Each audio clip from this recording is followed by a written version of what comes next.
దేవుడు కదిలిందే సరైన సమయం.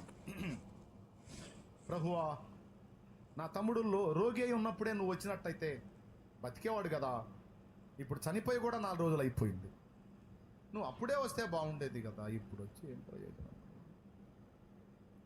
ఇక మమ్మల్ని ఓదార్చడానికి తప్ప ఇక ఎందుకు పనికి వస్తుంది? ప్రభువా, నువ్వు అప్పుడే వస్తే బాగుండేది, ఇది రైట్ టైం కాదు ప్రభు అని దేవుడికి చెప్పగలమా? యేసయ్య వచ్చిందే రైట్ టైం, యేసయ్య కదిలిందే రైట్ టైం, యేసయ్య కార్యం చేసిందే రైట్ టైం. స్తోత్రం, హల్లెలూయా.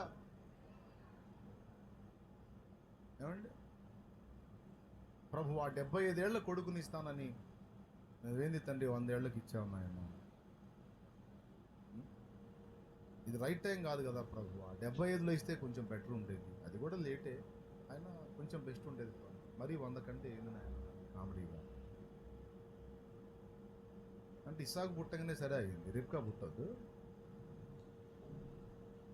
అన్నీ తెలియవు మనకి ఇస్సాకు ఒక్కడే కావాలి. మరి రిబ్కా, వీళ్ళిద్దరే కదా ఇశ్రాయేలు పుట్టాల్సిందే, ఆ ఇశ్రాయేల్లోంచి కదా 12 గోత్రాలు రావాల్సిందే, ఆ 12లో ఒకటి కదా యోధా గోత్రం, అది కదా రక్షకుడు రావాల్సిన గోత్రం, మొత్తం లింక్ అది కదా. మరి ఇస్సాకు ఒక్కడు సరిపోతాడా? మనకి రిబ్కా కావద్దు?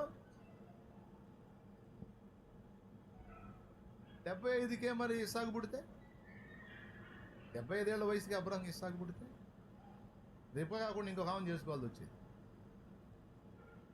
కాబట్టి దేవుడు కదిలిందే రైట్ టైం, మనం అనుకున్నది రైట్ టైం కాదు.